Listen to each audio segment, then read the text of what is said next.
India की बड़ी तैयारी, 42 सांसद हो गए थे यार।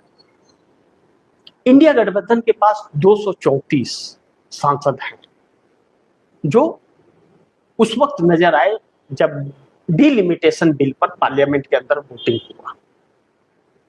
लेकिन उस दिन बहुत से सांसद आए नहीं थे। कहा जा रहा है कि 250 प्लस पर चल रहे हैं।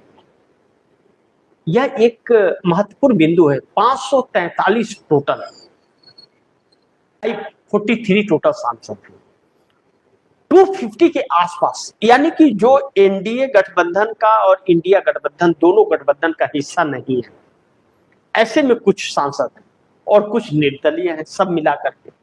ऐसे में वह भी इंडिया गठबंधन के साथ खड़े होते हुए नजर आ रहे हैं।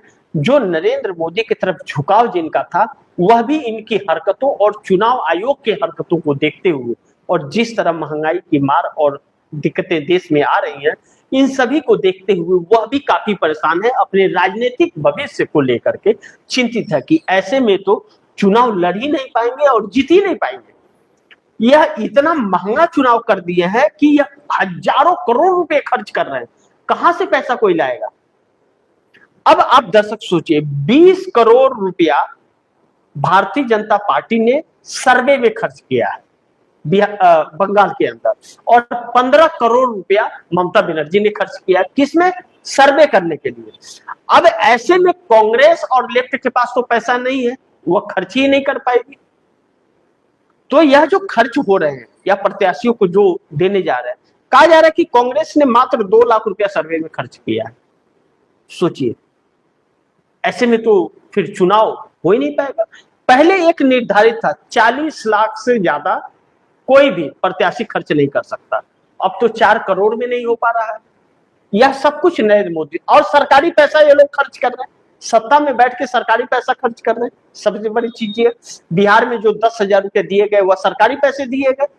तो सरकारी पैसे कैसे दे सकता है कोई? लेकिन दे रहे हैं। सत्ता इनकी है, एजेंसियां इनके हाथ में है, जांच कौन करेगी? न्यायपालिका सुनता नहीं, चुनाव आयोग मानेगा नहीं।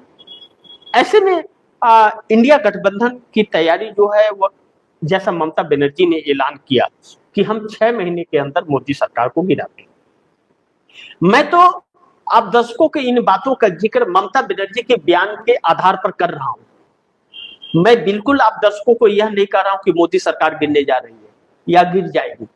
मैं ममता बनर्जी के बयान को आधार बना करके आप दर्शकों को खबर बता रहा हूं कि ममता बनर्जी ने आधिकारिक तौर पर यह जानकारी दी है, आधिकारिक तौर पर ऐलान पत्रकारों के सामने किया है कि 6 महीने के अंदर, 4 मई को फतेह हासिल करने के बाद 6 महीने के अंदर मोदी सरकार को गिरा दूंगी। साफ तौर पे कहा। उसके आधार पर जब नीतीश कुमार अलग ट्रैक पे जा रहे हैं, चंद्रबाबू नायडू 4 मई पर ध्यान नजर करा करके बैठे हुए, इंडिया गठबंधन एकजुट होता हुआ और ममता बनर्जी की सपोर्ट में नजर आ रहा है, बयान सभी के उन्हीं के पक्ष में नजर आ रहे हैं। इससे यह साफ लगता है कि इंडिया गठबंधन एक बड़ी तैयारी करता हुआ नजर आ रहा है, जो नरेंद्र मोदी सरकार के लिए बहुत मुश्किलें पैदा कर सकता है। अब ऐसे में चिंता की तो बात है ही। तो इसका मतलब यह लग रहा है, और सवाल उठता है कि क्या 42 सांसद तैयार हो गए? ऐसे में अगर भारतीय जनता पार्टी के ही 12 सांसद टूट रहे हैं और टीएमसी में शामिल हो जाते हैं, तब तो बड़ी चिंता का विषय है कि भारतीय जनता पार्टी के ही टूट जाते। यह पहली बार ऐसा होगा कि जो भाजपा 12 सालों से दूसरी पार्टियों को तोड़ करके अपने पास ला रही है और हजारों की संख्या में लाई है। यह नहीं कि एक दो नहीं, विधायक और सांसद मिला के हजारों की संख्या में तोड़ करके लाई है लोगों को विपक्षी दलों से। वह भारतीय जनता पार्टी पहली बार टूटेगी। तो पहली बार जब टूटेगी तो वह पहली आखिरी नहीं होगा, वह स्टार्ट होगा और उसके बाद लाइन लग जाएगा। ऐसे में मोदी के होश तो उड़ने लाजमी है, क्योंकि मोदी इस वक्त बहुत बड़े संकट में भी उलझे और फंसे हुए हैं। तो इसलिए नरेंद्र मोदी के लिए एक बड़ी संकट उत्पन्न तो हो ही गया है। इस बात से हम इनकार नहीं कर सकते।